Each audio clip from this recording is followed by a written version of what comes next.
Estábamos leyendo el capítulo 9 de Romanos, que estaba súper interesante y la última parte pues no es menos interesante todavía. Más o menos nos quedamos por allí por el versículo 18 y 19 la semana pasada, donde estábamos viendo algunas cosas que nosotros podríamos, entre comillas, interpretar como injusticias, ¿no?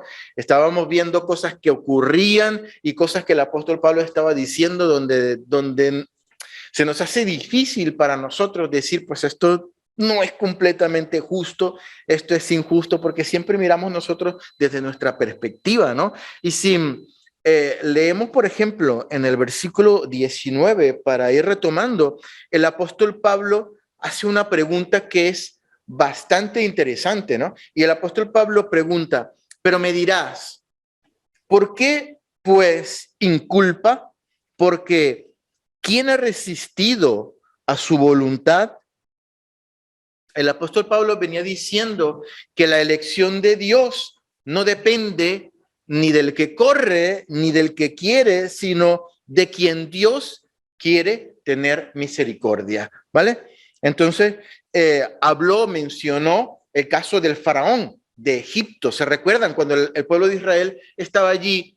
Que ya el Señor había dicho que los iba a sacar de Egipto a una tierra prometida, pues el faraón, que era el que estaba esclavizando al pueblo de Israel, tenía que de alguna manera pues dar su visto bueno, entre comillas, tenía que por lo menos dejar salir al pueblo de Israel de una manera pacífica para que no hubiese mucho problema. Y dice la palabra que el Señor endureció el corazón del faraón, ¿no? Y bueno, pues allí comienza un poquito un tema polémico porque el apóstol Pablo termina diciendo en el versículo 18, de manera que de quien él quiere tener misericordia, tiene misericordia, y al que quiere endurecer, endurece, ¿no? Y sigue haciendo una pregunta en el versículo 19 que dice, entonces tú me dirás, ¿por qué pues inculpa? ¿Quién ha resistido a su voluntad?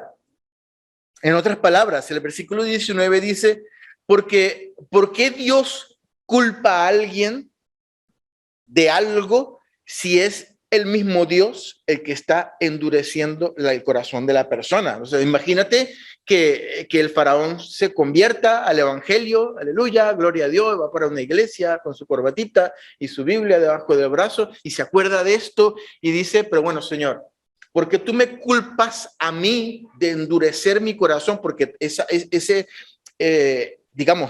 endurecimiento del corazón no se quedó así, o sea, trajo consigo un montón de plagas y un montón de problemas, incluso hasta el final, la muerte de los primogénitos de todo el mundo, incluso el primogénito del faraón mismo, ¿no? Entonces el faraón puede decir, pero ¿por qué tú me vas a culpar a mí de eso, Dios, si tú fuiste el que me endureciste a mí el corazón? Yo no tengo culpa de nada, ¿no? Y es lo que pregunta el apóstol Pablo aquí. ¿Por qué pues sin culpa? Porque ¿quién ha resistido su voluntad? ¿Quién se puede resistir a lo que Dios hace en el corazón del hombre?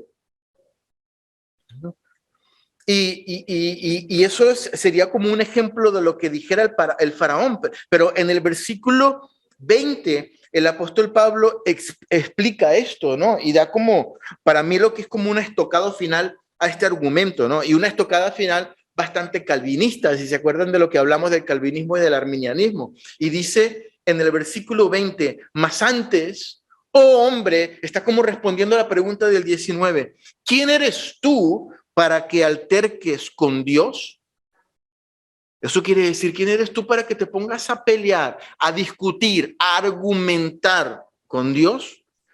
¿Dirá el vaso de barro al que lo formó, ¿por qué me has hecho así? Esto se explica bastante bien por sí mismo, ¿no? Pablo compara al hombre con una vasija de barro, con una vasija de arcilla que lo está haciendo, ¿no? Y a Dios como el alfarero, como la persona que está haciendo la vasija, ¿no?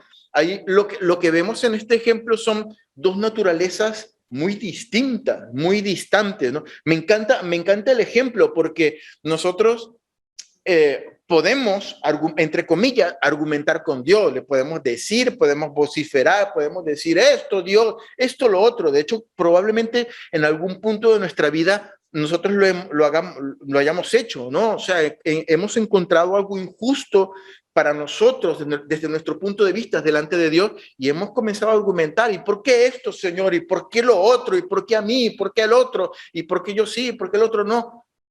Seguramente nos haya pasado, pero el apóstol Pablo, y nosotros podemos hablar como Dios, ¿no? Podemos ver y hablar y gesticular, pero a mí me gusta que el apóstol Pablo hace un ejemplo con dos naturalezas tan distantes, ¿no? Como es, por ejemplo, una vasija de barro, una vasija inerte, no tiene ni la cuarta parte, ni 0,1% de las características que tenemos nosotros del ser humano, ¿no? Entonces, él pone este ejemplo que parece tan ridículo. Imagínate que una vasija de barro se voltee y le diga al que lo está haciendo, pero ¿por qué me estás poniendo esta bocota tan anchota, no? ¿O por qué me estás poniendo esta asa tan fea? ¿O me estás pintando de este color? ¿O me estás haciendo tan culona? ¿O qué sé yo, no? Tantas cosas que podría argumentar, pero una vasija de barro no puede argumentar. Y paradójicamente, una vasija de barro viene de la tierra, ¿no? De la misma sustancia que estamos hechos nosotros los seres humanos. Por eso me parece tan interesante este ejemplo, pero al mismo tiempo son dos naturalezas tan distintas que el apóstol Pablo quiere resaltar una ridiculez allí de decir, pues, ¿cómo se te ocurre a ti que una vasija puede decirle a su hacedor, pues me estás haciendo así o me estás haciendo de otra manera, ¿no? ¿No tiene acaso el alfarero la potestad de hacer un vaso para guardar, por ejemplo, aceite súper extra virgen del más rico y del mejor refinado allí? O qué sé yo, las joyas de la familia, ¿no? Hacer una vasija tan bonita y decir, pues esta vasija la voy a utilizar yo para guardar las joyas, no, porque lo voy a hacer de esta manera y tal. O poder hacer una vasija porque le apetece o porque necesita y de decir, voy a hacer esta vasija para meterla debajo de la cama, para que durante la noche pues lo saque y haga pizza allí, por ejemplo, ¿no? Que es lo que el apóstol Pablo dice en el versículo 21, donde dice, o no tiene potestad el alfarero sobre el barro para hacer de la misma masa, de la misma mezcla, ¿no? Un vaso para honra, para cosas donde se van a meter cosas maravillosas, cosas honrosas, o un vaso para deshonra, ¿no? Donde se van a meter cosas que quizás no son tan bonitas, tan fancy, tan chic, como pueden ser un super aceite o unas joyas, ¿no? Para hacer pis por la noche, por ejemplo, ¿no? Y en el versículo 22 al 24, el apóstol sigue con la idea que envuelve todo el capítulo, que estamos hablando, os recuerdo, de la soberanía de Dios, ¿no? Que es lo que habla el capítulo acerca de la soberanía de Dios. Y alarga un poquito más el ejemplo de los vasos. Comienza hablando de los vasos de barro y sigue hablando de los vasos. Y dice, ¿y qué? Si Dios, queriendo mostrar su ira y hacer notorio su poder, soportó con mucha paciencia los vasos de ira preparados para destrucción. Versículos 23. Este es interesantísimo, ¿no? Y para hacer notorias las riquezas de su gloria, las mostró para con los vasos de misericordia que él preparó de antemano para gloria. 24, a los cuales también ha llamado, esto es, a nosotros, no solo los judíos, sino también de los gentiles. Es una pregunta largota, ¿no? Del 23 al final del 22, perdón, hasta el final del 24. Y el versículo 22 nos dice que Dios quería mostrar su ira, ¿no?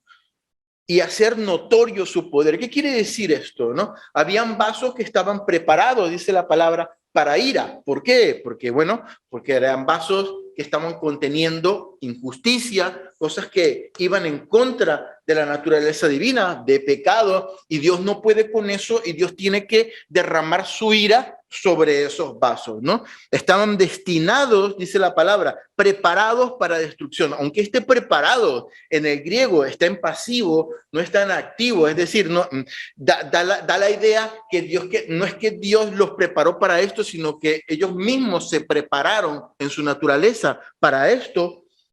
Sí que dice la palabra que están preparados para destrucción. habían sido preparados para meter ¿qué? Como los vasos que estaban preparados para meter pis o lo que sea, estos estaban preparados para meter ira por dentro, ¿no? Para contener esto. Estos vasos estaban destinados para ira. Y dice la palabra que Dios los soportó con mucha paciencia. Y esto tiene tela, ¿no? Esta frase que Dios los soportó con mucha paciencia. Que Dios es paciente para con los vasos que están destinados para perdición. Vuelvo y repito, una frase súper curiosa y me llama mucho la atención que esta frase no concluye con la destrucción propiamente de esos vasos. En ningún momento Dios dice que Dios destruye esos vasos. Sí que dice que están preparados para destrucción, pero la frase no concluye con la destrucción de esos vasos, ni en ningún momento lo pone aquí, ¿no? Y lo veremos por qué más adelante. Aunque están destinados o preparados para la destrucción.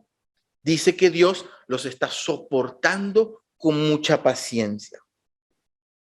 Ahora bien, tenemos otra vez las dos posiciones, la calvinista y la arminianista, ¿no? Y lo repito porque seguramente se te atravesará en algún escrito que estés leyendo algún día, ¿no? Un calvinista, una persona que es determinista, una persona que dice que solo Dios es soberano y que Él hace y deshace y prepara y elige y el hombre no interviene allí. Un calvinista dice, bueno, estos vasos ya están destinados para la perdición. Dios dijo, pues, bueno, perdición, ¿no?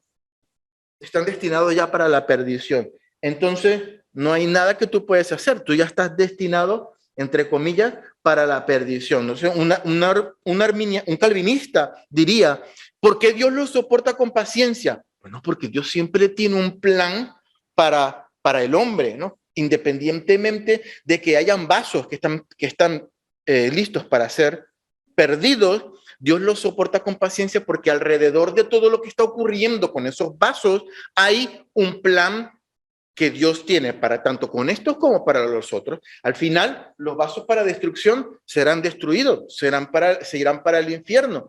Pero Dios, cuando llegue el momento de Dios, por eso los soporta Dios con paciencia. O sea, no los destruye a la primera. Ah, nace, perdición, clan. No, los soporta porque tiene un plan alrededor de ellos. Un arminianista, por su parte, diría, ¿por qué los soporta para perdición?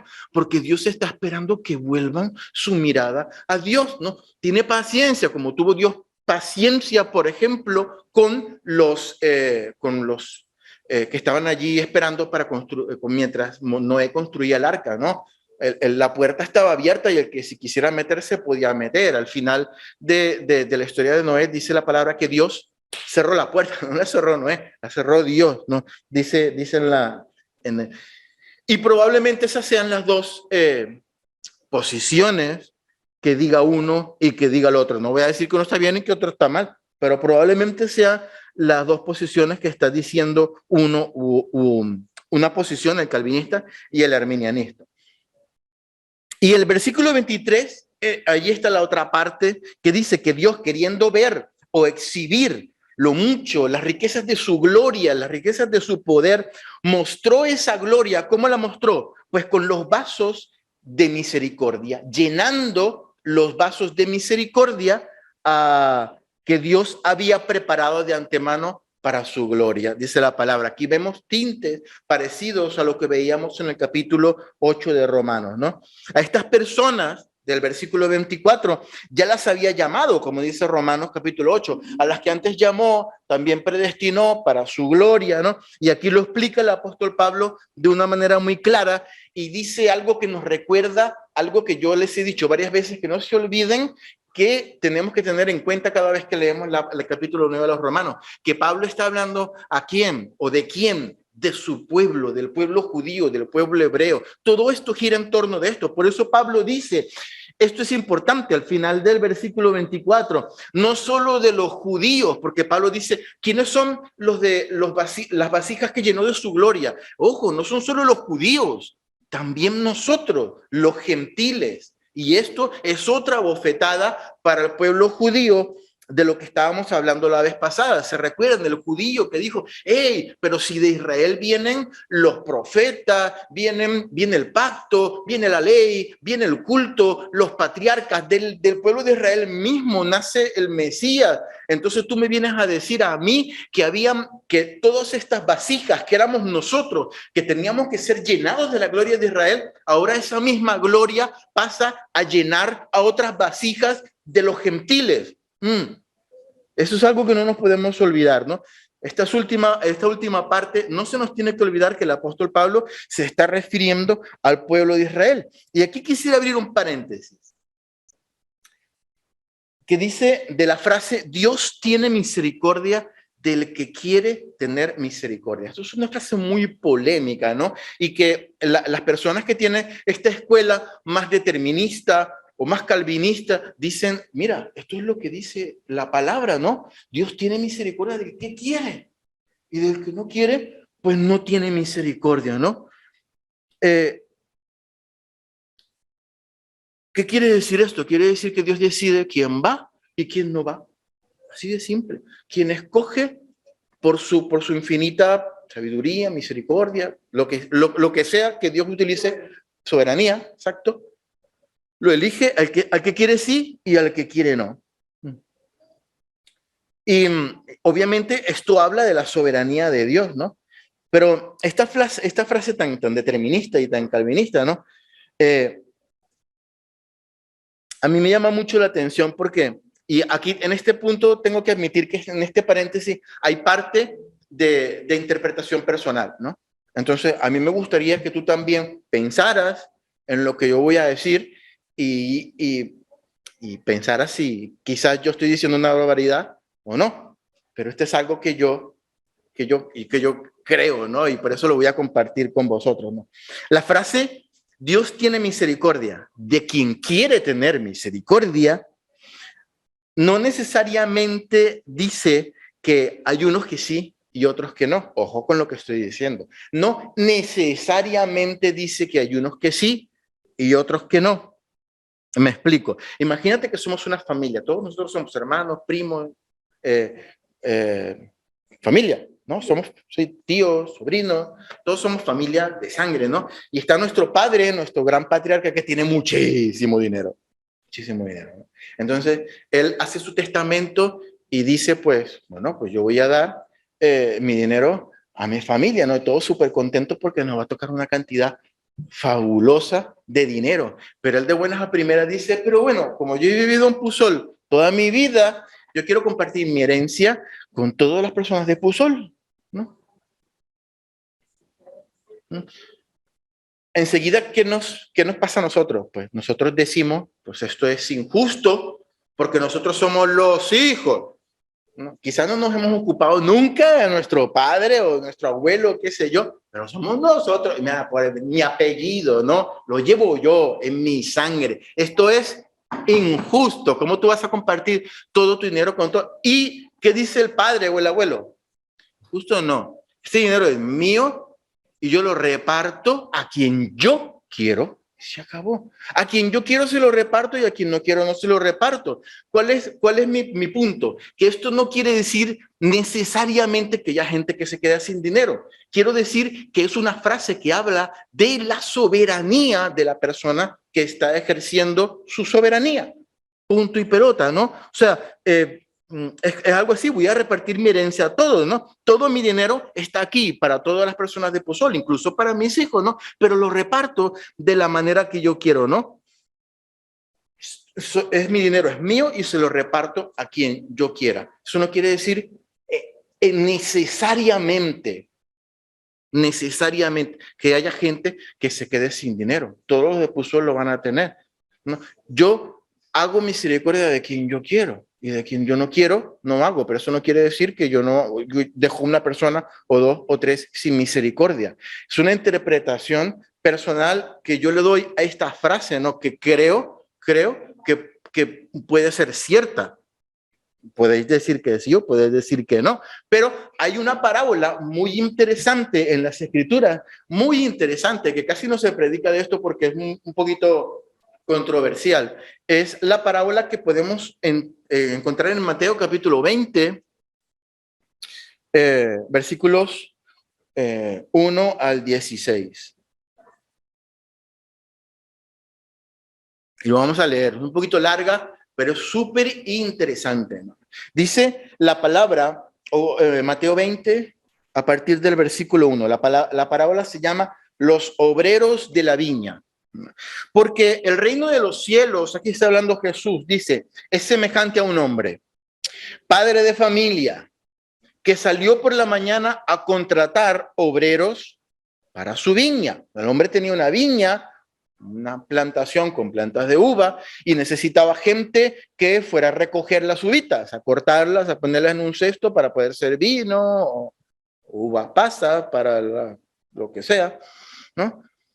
Y habiendo convenido, dice la palabra, versículo 2, y habiendo convenido con los obreros en un denario al día, los envió a su viña. O sea, es decir, llamó aquí a unos obreros que él tenía y les dijo, vamos a ver, yo necesito que trabajéis hoy en la viña todo el día, era tempranito por la mañana, y os voy a pagar un denario, que era el sueldo de una jornada, ¿no? ¿Sí o no? Sí, perfecto, muy bien. Tal. Y el almuerzo, sí, el almuerzo de 10:30, 11:30, todo. Convenieron todo y se fueron a trabajar. Todo perfecto, ¿no? Versículo 3. Saliendo cerca de la hora tercera del día, allí por las 9 de la mañana, más o menos, entre las 9 y las 10, vino a otros que estaban en la plaza desocupados. Se fue para la plaza allí del pueblo y vio uno que estaban allí mirando para el cielo. ¿Y qué hacéis vosotros? No, que no tenemos trabajo. Vénganse para la viña, que hay mucho trabajo en las viñas. Les dijo, versículo 4, y también vosotros a mi viña, perdón, y os daré lo que sea justo. El pago. Os daré lo que sea justo. Sí, sí, sí, así dice la palabra. Sí, ya lo veremos, ¿no? Y saliendo, y ellos fueron, o sea, que aceptaron, ¿no? Versículo 5, salió otra vez cerca de las horas sexta y novena, por ahí por el mediodía y por ahí por las 3 de la tarde, ¿no? Ya los otros habían trabajado, ¿no? Estaban trabajando allí en la viña, que es lo importante, ¿no? E hizo lo mismo. Y saliendo, versículo 6, cerca de la hora 11:00, ya por ahí casi terminando la jornada de trabajo, como las 5, las 6, halló a otros que estaban desocupados y les dijo, ¿por qué estáis aquí todo el día desocupados? Le dijeron, porque nadie nos ha contratado. Él les dijo, id también vosotros a la viña y recibiréis lo que sea justo. Cuando llegó la noche, el señor de la viña dijo a su mayordomo, llama a los obreros y págales el jornal, comenzando desde los postreros hasta los primeros. Es decir, comenzando desde los que llegaron de último, los que empezaron a trabajar como a las 5 de la tarde, hasta los que llegaron tempranito de mañanita, ¿no? Desde los postreros hasta los primeros. Versículo 9. Y al venir los que habían ido cerca de la hora 11:00, recibieron cada uno un denario, los mismos que le había prometido a los primeros. Al venir también los primeros, pensaron que habían de recibir más. ¿Por qué? Porque ellos habían trabajado desde la mañana, ¿no? Pero también recibieron ellos, cada uno, un denario. Y al recibirlo murmuraban contra el padre de familia, diciendo, estos postreros que han trabajado solo una hora, llegaron a las 5 y trabajaron hasta las 6, qué chollo, un chollazo, ¿no?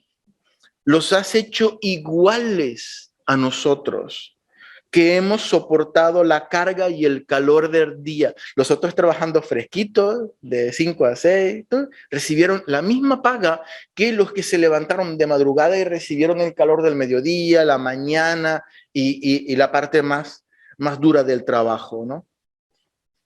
Los has hecho iguales a nosotros, que hemos soportado la carga y el calor del día. Versículo 13. Él respondiendo dijo a uno de ellos, amigo, no te hago agravio. ¿No conviniste conmigo en un denario? Esto fue lo que hablamos al principio de la mañana. Tú trabajas todo el día y yo te doy un denario, que es el pago de la jornada. Esto es lo justo porque es lo que convenimos. Aquí está el contrato firmadito. Yo estaba de acuerdo y tú estabas de acuerdo, ¿no? Toma lo que es tuyo y vete. Pero yo quiero dar a este postrero, al que llegó a las 5 de la tarde, como a ti. Versículo 15, ¿no me es lícito hacer lo que quiero yo con lo mío? ¿O tienes tu envidia porque yo soy bueno? Le dice el padre de familia. Y termina diciendo el versículo 16 que esta parte, si no los acordamos mucho, ¿no?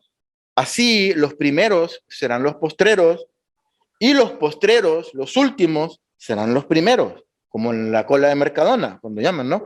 Porque muchos son los llamados, mas pocos los escogidos. A ver, esta frase del padre no quiere decir que haya gente que se vaya a quedar sin dinero. Simplemente quiere decir que él reparte como él quiere, que él es soberano, su dinero es de él. Y es lógico pensar que si nosotros hubiésemos sido de los que hubiésemos trabajado todo el día, es que yo creo que yo hubiese pensado lo mismo, pero ¿cómo este que trabajó 1 hora recibe el mismo salario que yo? Y el empleador dice, pero ¿cómo me vas a llamar a mí injusto? Yo te estoy dando lo que hemos convenido. Tú no tienes por qué decirme a mí de la manera de cómo yo reparto mis bienes. Si yo le quiero pagar a este lo mismo que te pago a ti que trabajas todo el día, eso no es problema tuyo. Tú estás trabajando y cobrando lo mismo que hemos convenido. Yo sé que para nosotros es difícil decir, pero es que sigue siendo injusto, ¿no? Yo creo que si nos ponemos a pensar bien, yo creo que es más injusto para el dueño de la viña porque tuvo que pagarle lo mismo a una persona que no le rindió lo mismo que el que le pagó todo. Pero al final no es injusto, al final él lo acordó con la persona desde el principio de la mañana, ¿no? Y con esto, con lo que dije antes de la frase de que Dios tiene misericordia a quien Él quiere tener misericordia, que no se refiere a que unos sí y otros no. Con esto no quiere decir que el calvinismo está equivocado y el arminianismo sí, o el arminianismo tiene razón y el otro sí o el otro no, que uno está en lo correcto y otro está equivocado, ¿no? Porque el arminianista diría, pues bueno, ves que Jesús murió por todos y tal, y lo que tenemos que hacer nosotros es elegirlo, ¿no? Con esto no quiero decir que uno esté equivocado y que otro esté errado. Quiero decir que yo creo que esta frase no es una frase que la podemos utilizar para tener una postura tan determinista o para decir que esto sí y esto no, ¿no? Es lo que yo creo, ¿no? Para validar una postura y desechar otra. Yo sigo manteniendo mi posición que hablé la vez pasada, por lo menos en mi caso, que estas dos posturas, tanto el calvinismo como el arminianismo, se quedan cortas ante la infinitamente divina que nosotros no podemos entender. Hay cosas que no vamos a poder entender, que podemos explicarlo de una manera o podemos explicarlo de otra, pero yo creo que aún estas posturas que son tan radicalmente diferentes y opuestas, se quedan cortas ante la mente infinita de Dios y soberana e ilimitada, ¿no? Y hay otro punto, queridos hermanos, que no me gustaría dejar por fuera. La semana pasada hablamos de cómo Pablo recordaba la historia de Abraham, ¿se acuerdan? En este capítulo 9, él dice, ¿se acuerdan de Abraham? Pues no todos los que son hijos de Abraham son hijos de la promesa. ¿Por qué? Porque Abraham tuvo a Ismael primero con Agar, pero Ismael no forma parte del hijo de la promesa. La promesa venía por Isaac, ¿no? Y sigue diciendo, ¿y se acuerdan de Isaac? Isaac se casó con una chica llamada Rebeca y tuvo 2 hijos. Uno que se llamó Jacob, que después Dios le cambió el nombre, le llama Israel, y otro que se llamó Esaú, que era muy peludito y muy velludo. Y ya hay una historia muy interesante en la palabra acerca de un poco la pugna que tenían entre ellos dos. De hecho, leímos en Génesis 25, donde hablaba de que Rebeca los llevaba en el vientre porque eran mellizos, ¿no? Y se peleaban en el vientre porque habían 2 naciones que iban a pelear toda su vida, ¿no? Y dice la palabra que Dios elige a Jacob y desecha o aborrece a Esaú, ¿no? Y es la historia que Pablo va preparando a manera de introducción para hablar de la soberanía de Israel, ¿no? Y de hecho, ¿se acuerdan? No sé si se acuerdan, cada vez que se nombra a Dios en el Antiguo Testamento, los judíos decían el Dios de Abraham, de Isaac y de Jacob. Esto no es una revelación nueva de Pablo, es lo que el judío pensaba y creía y sabía, ¿no? Que la bendición, la promesa era Abraham, Isaac y Jacob. Abraham saltándose a Ismael, Isaac, Jacob saltándose a Esaú, porque no fue parte de la promesa vino por allí. Por eso el judío decía el padre de Abraham, de Isaac y de Jacob.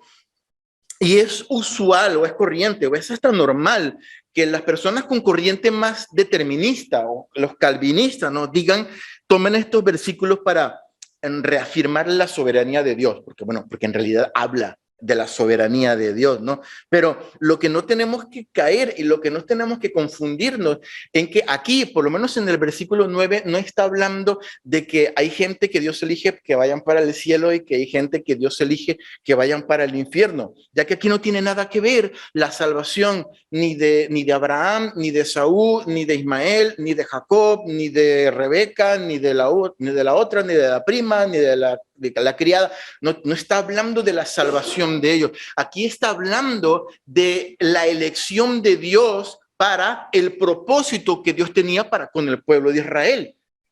No se trata, porque dice la palabra y lo leímos, que aún no habían hecho ni lo bueno ni lo malo los chicos Esaú y Jacob, cuando Dios dice, yo elijo a Jacob y aborrezco o elijo menos o desecho a Esaú. No se trata de lo que ellos hicieron o de lo que ellos dejaron de hacer, se trata de la soberanía de Dios. Pero allí no está hablando acerca de la salvación, acerca o de la perdición de uno y de otro, sino del propósito que Dios tenía para con el pueblo de Israel.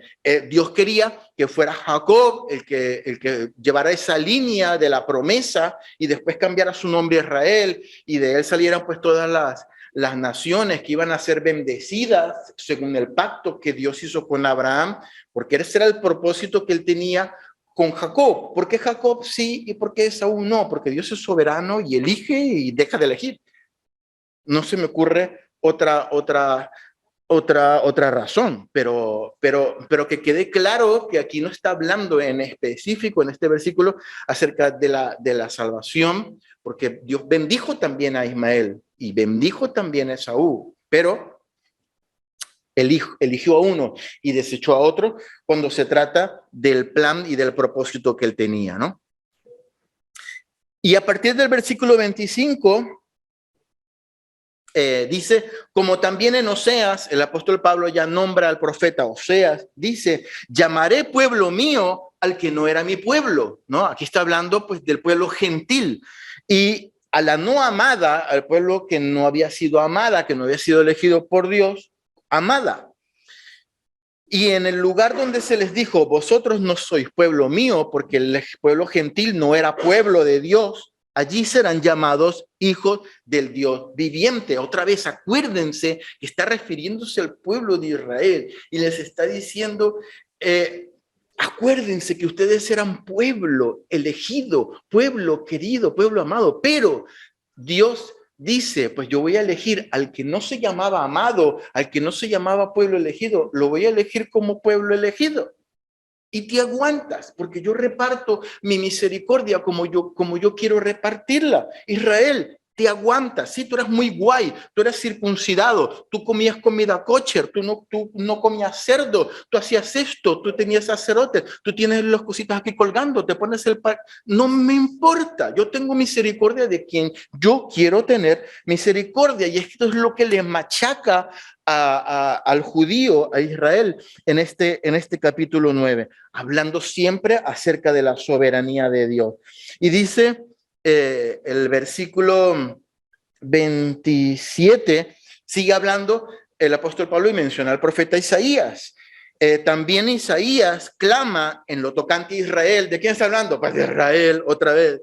Si fuera el número de los hijos de Israel como la arena del mar, tan solo el remanente será salvo, porque el Señor ejecutará su sentencia sobre la tierra con justicia y con prontitud.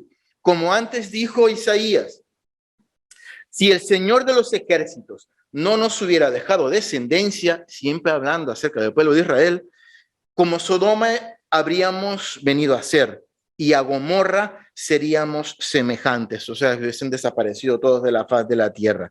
Y en este caso simplemente vamos a leer estos versículos porque no quiero profundizar mucho en estos dos, pero en los últimos versículos del capítulo 9, a partir en el capítulo 9, a partir del versículo 30 en adelante, ya tiene tintes un poquito menos calvinista el apóstol Pablo. Se cansó un poquito del calvinismo y empezó un poquito a abrazar el arminianismo. Y dice, ¿qué pues diremos? Que los gentiles que no iban tras la justicia han alcanzado la justicia, es decir, la justicia que es por fe. O sea, ¿qué pues diremos? Es decir, ¿cuál es nuestra conclusión entonces? Después de todo esto que hemos hablado, que los gentiles, nosotros, ¿no? Los que no eran judíos, que no iban tras la justicia. ¿Qué quiere decir esto?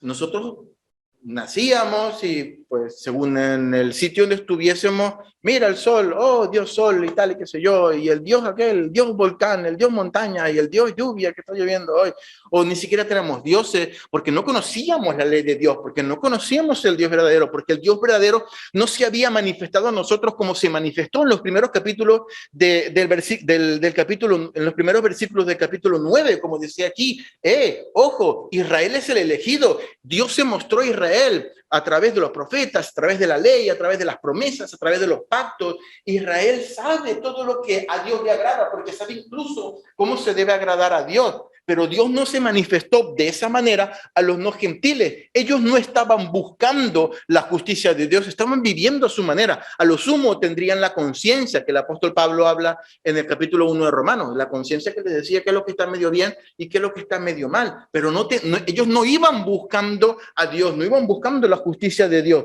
Entonces, ¿cuál es nuestra conclusión? Que los gentiles, los que no eran hebreos, los que no descendían de los patriarcas y por ende no gozaban de la promesa y no iban detrás de la justicia, ¿han alcanzado justicia? Esa es la conclusión que nosotros llegamos, ¿no? Pues simplemente porque a ellos no les había sido dada la ley, no les había sido dada todas estas revelaciones para obedecerla, ¿no? Entonces alcanzaron el favor de Dios simplemente por la fe en Jesús, ¿no? Dice la palabra, la justicia que es por la fe. Ya en esta última parte, pues si se quiere, tiene una connotación incluso un poquito menos calvinista y más arminianista, y dice en el versículo 31, mas Israel, que iba tras una ley de justicia, ellos sí tenían todas las herramientas que Dios les había dado para poder alcanzar la justicia de Dios a través de la ley, del pacto, a través de que ellos eran hijos, ellos eran el pueblo elegido. Israel, que iba tras una ley de justicia, no la alcanzó, no alcanzó la justicia de la ley. ¿Por qué? Porque iban tras ella, no por la fe, sino como por las obras de la ley, pues tropezaron con la piedra de tropiezo. ¿Qué estaba haciendo Israel? Utilizando las obras de la ley para alcanzar la justicia de Dios. Y ya hemos leído en Romanos, en un porrón de versículos, que la ley te dice lo que tienes que hacer y lo que no tienes que hacer, que te lleva al pecado, que te lo muestra, incluso te dan más ganas incluso de pecar, dice el apóstol Pablo, porque antes no sabía lo que era la codicia, y cuando la ley le mostró lo que era la codicia, le daba más ganas de codiciar, le mostraba el pecado, hizo que abundara el pecado, la ley, pero que no tenía ninguna respuesta para el hombre, porque llevaba en su naturaleza el hombre, en sus miembros, el hecho de ir prisionero del pecado.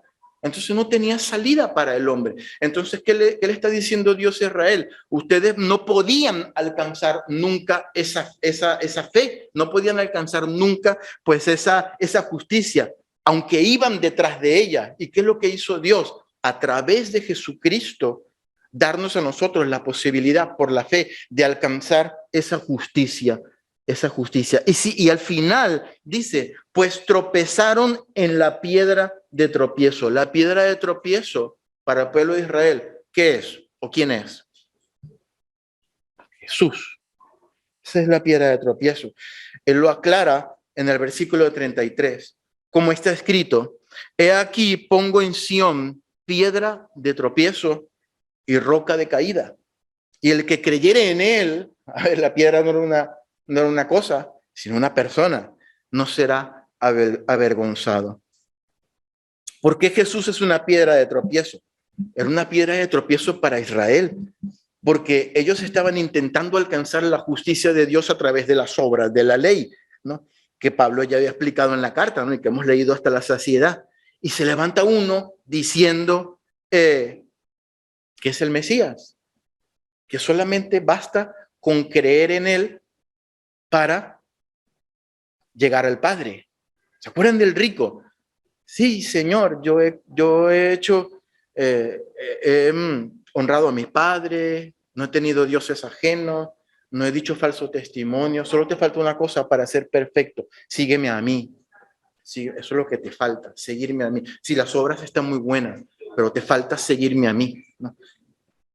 Y vende todo lo que tienes. Y el rico se fue triste porque tenía muchas posesiones. Había un problema que le dejaba seguir a Jesús.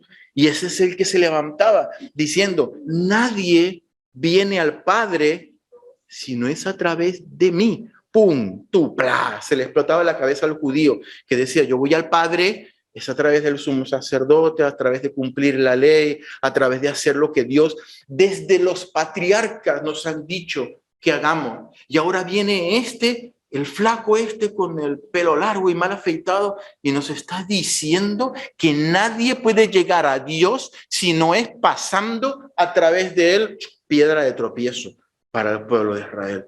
Piedra de tropiezo, ¿no? Y para completar, pues lo mataron, se murió en la cruz y por allí se robaron el cuerpo, según dicen, ¿no? En el Evangelio, pero es que le había resucitado, ¿no? Porque era el Mesías, ¿no?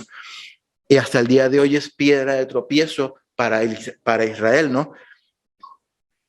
Aquí termina el capítulo 9, pero aquí podemos entender, porque el apóstol Pablo cierra este capítulo, podemos entender por qué el apóstol Pablo comienza diciendo que tenía que tristeza por el pueblo de Israel, porque él sabía que Jesús era la piedra de tropiezo para este pueblo y sentía dolor por su pueblo porque no habían creído en Jesús, sino que seguían buscando la justicia de Dios a través de las obras de la ley.